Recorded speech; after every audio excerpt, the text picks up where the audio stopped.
ओम शांति। अॼु जी मुल्य तारीख़ है 28/1/2025। अॼु मिठा मिठा बापदादा चवंदा मीठे मीठे ॿार पास विद ऑनर्स थियणो आहे त श्रीमत ते हलंदा हलो कुसंग ऐं माया जे तूफ़ान सां पंहिंजी संभाल करो।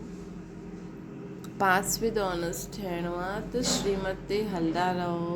कुसंग ऐं माया जे तूफ़ान सां पंहिंजी संभाल करो।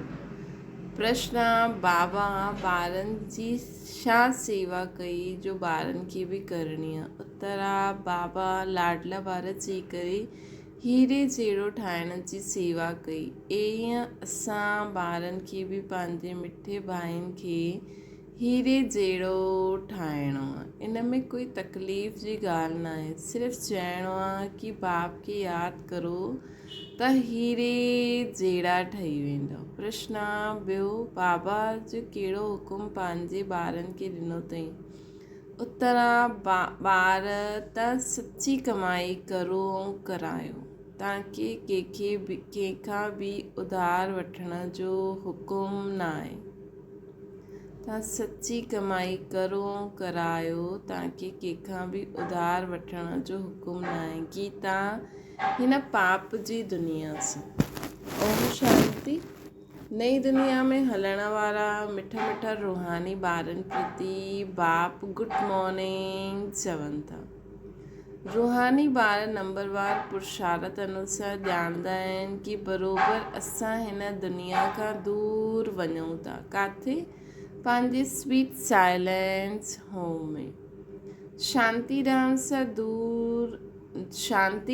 ई दूर आहे। जाता खां असां आत्मा ई वेंदा आहियूं। हुन खां पोइ त कुझु आहे ई न। उहो मूल वतन, ये स्थूल वतन, उहो आहे आत्माउनि जो घर। हुन घर में बाप बग़ैर त कोई वञी न सघे, वठी वञी न सघे। तव्हां सभु ब्रह्मण ब्रह्मणियूं रूहानी सर्विस करो था। बाबा ई असांखे हुन जॻह ते वठी वेंदा आहिनि। के सिखाए थो? दूर वठी वञण वारो बाबा असांखे रूहानी सर्विस करणु सेखारींदा आहिनि। केतिरनि खे वठी वेंदा दूर, अनगिनत। हिकु पंडे जा ॿार, तव्हां सभु पंडा आहियो न? तव्हांजो नाम ई आहे पांडव सेना। तव्हां ॿार हर हिक खे दूर वठी वञण जी युक्ति बदिलाईंदा आहियो। मनमना भव, बाप खे यादि करो। चईंदा बि आहिनि बाबा हिन दुनिया खां किथे दूर वठी हलो। नई दुनिया में त हीअं न चईंदासीं। हिते आहे ही रावण राज्य त चईंदा आहिनि हितां खां दूर वठी हलो। हिते चैन न आहे। इन जो नाम ई आहे दुखधाम। हाणे बाप तव्हांखे कोई धक्का न खिलाईंदा आहिनि। भक्ति मार्ग में बाप खे ढूंढण लाइ तव्हां केतिरा धक्का खाईंदा आहियो। बाबा ख़ुदि चईंदा आहिनि मां आहियां ई गुप्त। इन अखियुनि सां कोई मूंखे ॾिसी न सघंदो आहे। श्री कृष्ण जे मंदर में मथो टेकण लाइ चाखड़ी रखंदा आहिनि। मूंखे त पेर आहिनि ई न जो तव्हांखे मथो टेकाइणो पए। तव्हांखे त सिर्फ़ु चइणो आहे लाडला ॿार। तव्हां बि ॿियनि खे चईंदा आहियो मिठे भाई पारलौकिक बाप खे यादि करो त विक्रम विनाश थियनि। बसि ॿियो कोई तकलीफ़ न आहे। जीअं बाप हीरे जहिड़ा ठाहींदा आहिनि न, ॿार बि ॿियनि खे हीरे जहिड़ो ठाहींदा आहिनि। इहे ई सिखणो आहे मनुष्य खे हीरे जहिड़ो कीअं ठाहियूं। ड्रामा अनुसार कल्प पहिरियों मुआफ़िक, कल्प जे संगम ते बाप अची करे असांखे सिखलाईंदा आहिनि। पोइ असां ॿियनि खे सिखलाईंदा आहियूं। बाबा हीरे जहिड़ो ठाहिनि था। तव्हांखे मालूम आहे खोजनि जे गुरु आखागा खे सोने चांदी हीरे में वज़न कयो हुई। नेहरू खे सोने में वज़न कयो हुई। हाणे उहे कोई हीरे जहिड़ो ठाहींदा त न हुया। बाप त तव्हांखे हीरे जहिड़ो ठाहींदा आहिनि। तव्हां हिननि खे कंहिंमें वज़न कंदव? तव्हां हीरा आदि छा कंदव? तव्हांखे त तक़दीर ई दरकार ई न आहे। तव्हां हीरा आदि छा कंदव? तव्हांखे त दरकार ई न आहे। उहे माण्हू त रेस में पैसा ॾाढा उड़ाईंदा आहिनि। मकान प्रॉपर्टी आदि ठाहींदा रहंदा आहिनि। तव्हां ॿार त सची कमाई करो था, तव्हां कोई खां उधार वठो त पोइ 21 जन्मनि जे लाइ भरे करे ॾियणो पए तव्हांखे, है न। वो मकान आदि प्रॉपर्टी ठाहींदा आहिनि, तव्हां ॿार त सची कमाई करो था, तव्हां कोई खां उधार वठो त पोइ तव्हांखे 21 जन्म लाइ भरणो पवंदो। तव्हांखे कंहिंखां बि उधार वठण जो हुकुम न आहे। तव्हां ॼाणंदा आहियो हिन समय कूड़ी कमाई जो ख़त्म थियण वारी आहे। बाबा ॾिठो अथई इहे जो कौड़ियूं आहिनि असांखे हीरा मिलंदा आहिनि, त पोइ इहे कौड़ियूं छा कंदासीं?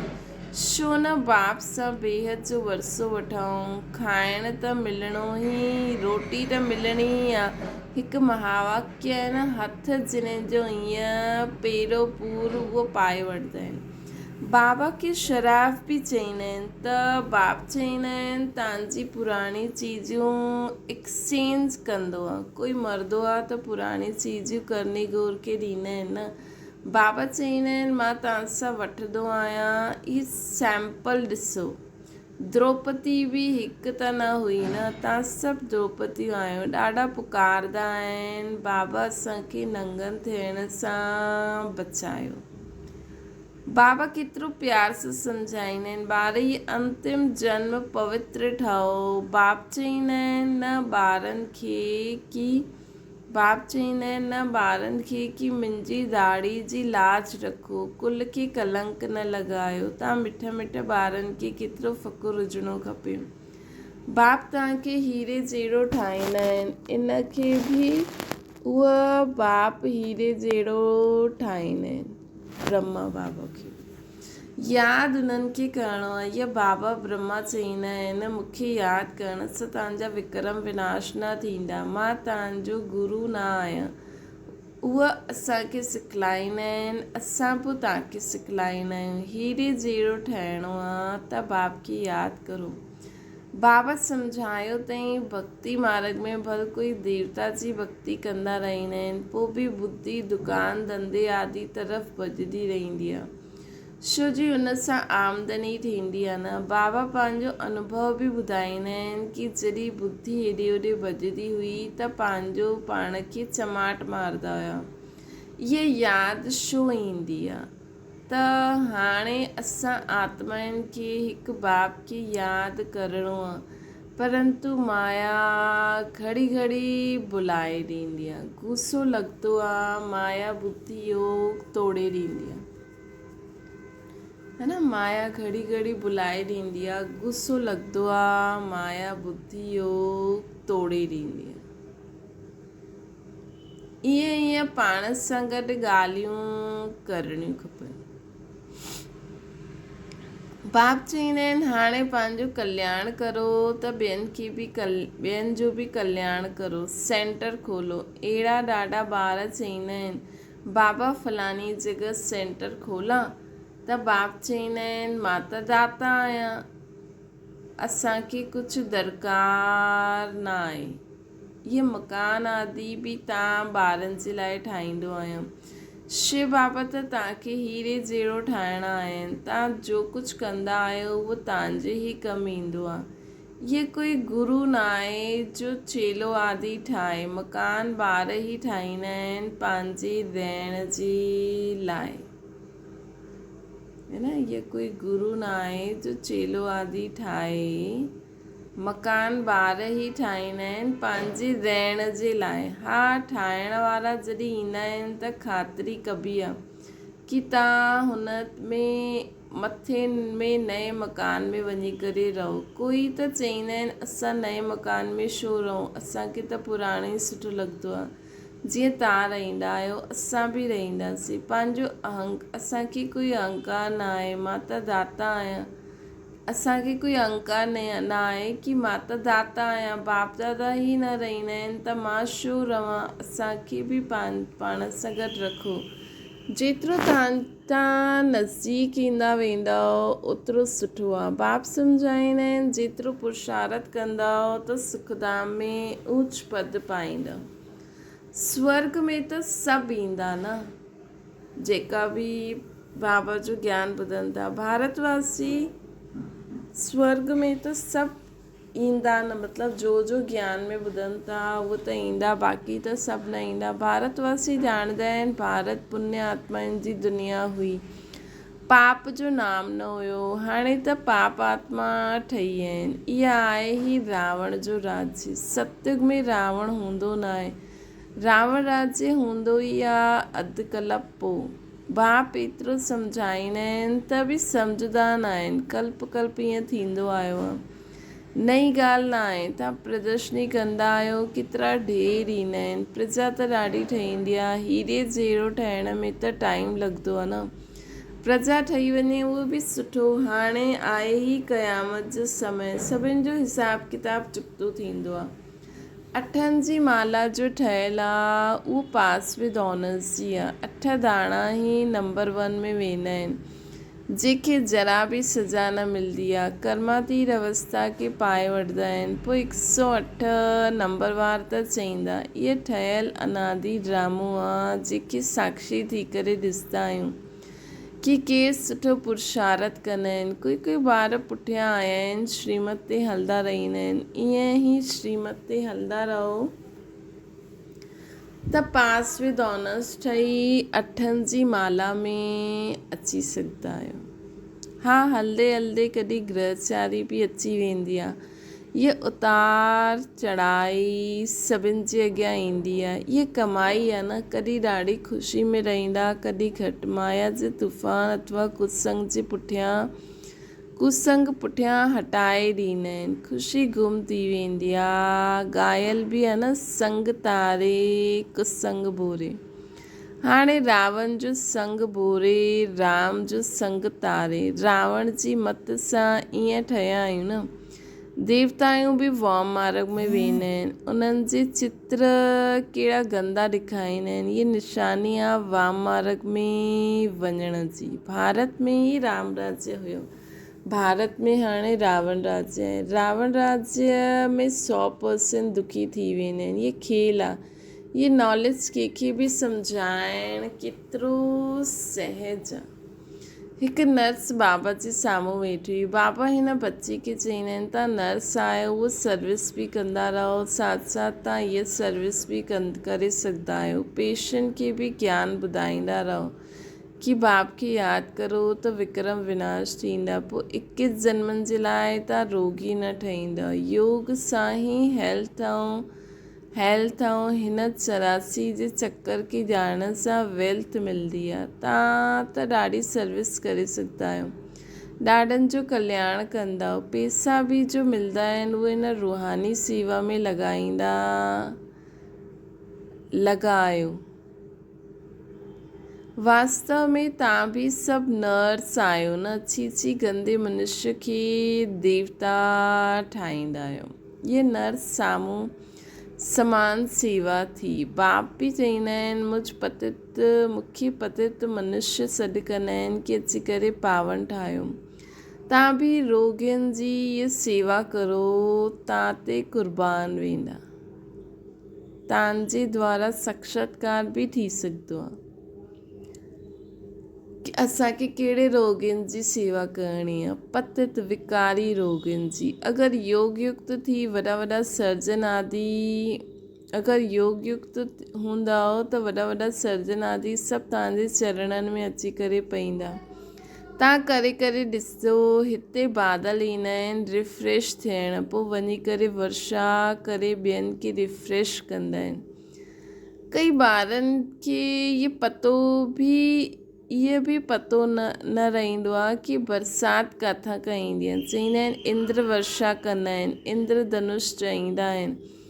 शास्त्रनि में त केतिरी ॻाल्हियूं लिखी छॾियूं अथनि। बाप चईंदा आहिनि इहो बि थींदो ड्रामा में जो नूंद आहे।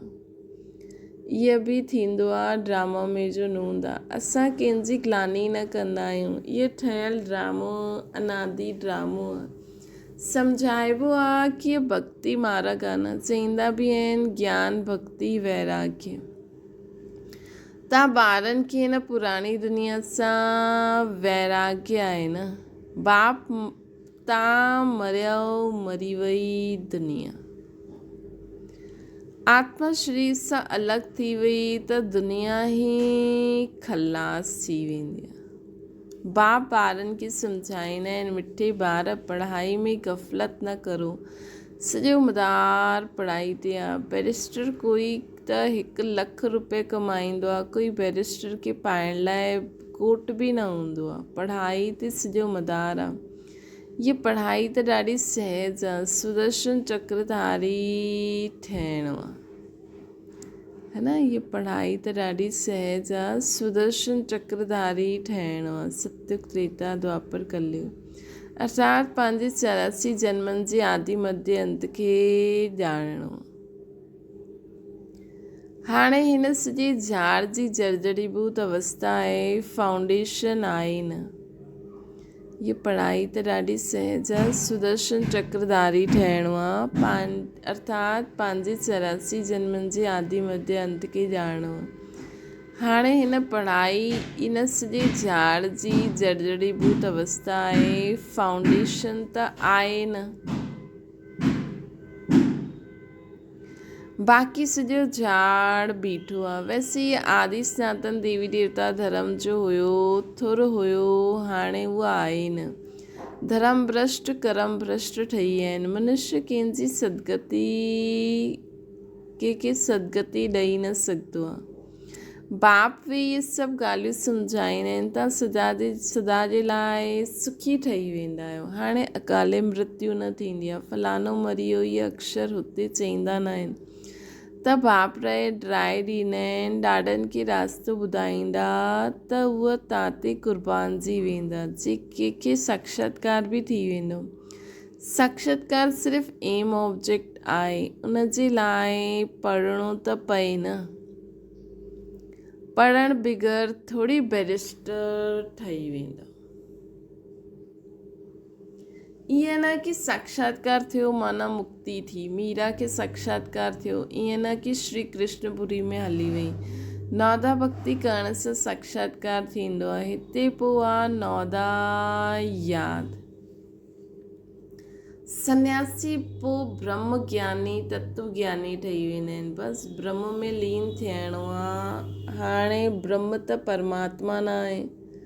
हाणे बाप सम्झाईंदा आहिनि, पंहिंजो धंधो शरीर निर्वाह आदि जे लाइ भर करो, परंतु पंहिंजे खे ट्रस्टी सम्झी करे त ऊच पद मिलंदो, पोइ ममत्व मिटी वेंदो। इहे बाबा वठी करे छा कंदा,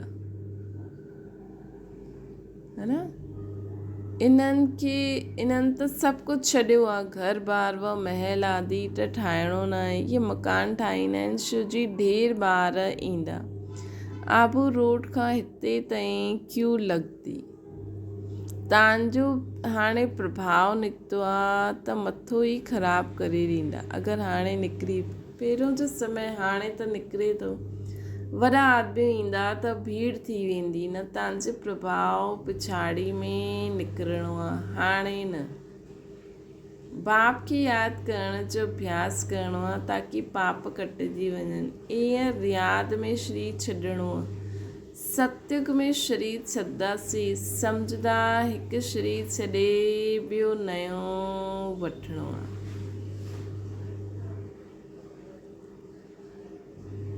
सतयुग में शरीर छॾंदासीं, सम्झदा हिकु छॾे करे ॿियो नयो वठिणो आहे। हिते त देह अभिमान केतिरो रहंदो आहे, फ़र्क़ु आहे न। इहे सभु ॻाल्हियूं नोट करणियूं कराइणियूं आहिनि। ॿियनि खे बि आसमान हीरे जहिड़ो ठाहिणो आहे। जेतिरो पुरुषार्थ कंदा ओतिरो ऊच पद पाईंदा। इहे बाप सम्झाईंदा आहिनि, इहे कोई साधु महात्मा न आहे, है न। बाबा कोई साधु महात्मा न आहे त उन्हनि खे हीअं सम्झायो। इहे ज्ञान ॾाढो मज़े जो आहे, इनखे सुठी रीति धारण करिणो आहे। ईअं न बाप सां ॿुधियो पोइ हितां जे हितां ई रहिजी वई। गीत में बि ॿुधियो न, चईंदा आहिनि साथ वठी हलो। तव्हां इन ॻाल्हियुनि खे अॻियां न सम्झंदा आहियो, हाणे बाबा सम्झाईंदा आहिनि तॾहिं सम्झंदा आहियो न। अच्छा, मीठी मीठी सिकील ते ॿारनि प्रति माता पिता बाप दादा जो यादि प्यार ऐं गुड मॉर्निंग। रूहानी बाप जी सभिनि रूहानी ॿारनि खे नमस्ते। असांजी बि रूहानी माता पिता बाप दादा खे यादि प्यार गुड मॉर्निंग ऐं नमस्ते। धारणा जे लाइ मुख्य सार, पढ़ाई में कॾहिं गफ़लत न करणी आहे। सुदर्शन चक्रधारी ठही करे रहणो। हीरे जहिड़ो ठाहिण जी सेवा करणी आहे। ॿियो आहे सची कमाई करणी आहे ऐं ॿियनि खे बि कराइणी आहे। पंहिंजी पुराणी सभु चीजूं एक्सचेंज करणियूं आहिनि। कुसंग सां पंहिंजी संभाल करणी। वरदाना जहान जे नूर ठही भक्तनि खे नज़र सां निहाल करण वारा दर्शनीय मूर्त ठहो। सॼे विश्व तां जहान जे अखियुनि जी दृष्टि वठण लाइ इंतज़ार में आहिनि। जॾहिं तव्हां जहान जा नूर पंहिंजी संपूर्ण स्टेज ताईं पहुचंदव, अर्थात संपूर्णता जी अख खोलंदव, तॾहिं सेकेंड में विश्व परिवर्तन थींदो।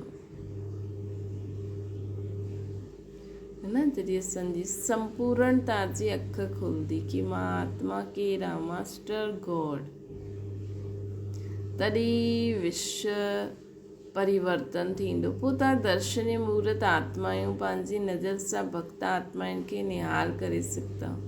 नज़र सां निहाल थियण वारनि जी लंबी क्यू आहे। इन करे संपूर्णता जी अख खुली रहे। अखियुनि जो मलण, संकल्प जो घुटको व छुटको खाइण बंदि करो, तॾहिं दर्शनीय मूर्त थींदा। विच विच में अगरि असां सोचूं मां संपूर्ण स्टेज ते बीठी आहियां, कोई व्यर्थ संकल्प अची वियो, विकल्प अची वियो, फालतू संकल्प अची वियो, त इहो थी वियो जीअं घुटको व झुटको खाइणु, अखियुनि जो मलणु। त असांजे संकल्प में स्थिरता हुजणी खपे। असांजे संकल्प में स्टॉप मतिलबु स्टॉप। ईअं हुजणो खपे। स्लोगन आहे, निर्मल स्वभाव निर्मानता जी निशानी आहे। निर्मल स्वभाव निर्मानता जी निशानी आहे। निर्मल ठहो त सफलता मिलंदी। निर्मल ठहो त सफलता मिलंदी। मनसा सेवा जे लाइ स्लोगन आहे, मन बुद्धि खे एकाग्र करण लाइ मनमना भव जे मंत्र खे सदा स्मृति में रखो। मन बुद्धि खे एकाग्र करण लाइ मनमना भव जो मंत्र सदा स्मृति में रखो। मनमना भव जे मंत्र जी प्रैक्टिकल धारणा खां पहिरियों नंबर अची सघंदा। मनमना भव जे मंत्र जी प्रैक्टिकल धारणा सां पहिरियों नंबर अची सघंदो। पहिरियों नंबर अची वेंदो मनमना भव जे मंत्र जी प्रैक्टिकल धारणा सां। मन जी एकाग्रता अर्थात हिक जी यादि में रहणु। मन जी एकाग्रता अर्थात हिक जी यादि में रहणु, एकाग्र थियणु, इहे एकांत आहे। मनमना भव जे मंत्र जी प्रैक्टिकल धारणा करण सां ॾाढो फ़ाइदो आहे। न पंहिंजे खे आत्मा सम्झी बाबा बि निराकार, हिन रूप में असांखे सदा बाबा खे यादि करिणो। मन जी एकाग्रता अर्थात हिक जी यादि में रहणु, बाबा जी यादि में रहणु, एकाग्र थियणु, इहो ई एकांत आहे। है न, पंहिंजे मन बुद्धि खे एकाग्रचित करो, बाबा खे यादि करो।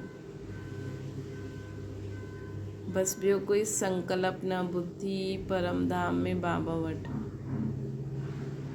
एकाग्र थियणु, इहे ई एकांत आहे। कई माण्हू चवंदा आहिनि असांखे अकेले में वेहणो, त तव्हां बाबा चवनि था मन बुद्धि खे एकाग्रचित करे परम धाम में पंहिंजी बुद्धि टिकाए बाबा सां गॾु हिन कर्म क्षेत्र में असां कमु था करूं, इहो ई एकांत आहे।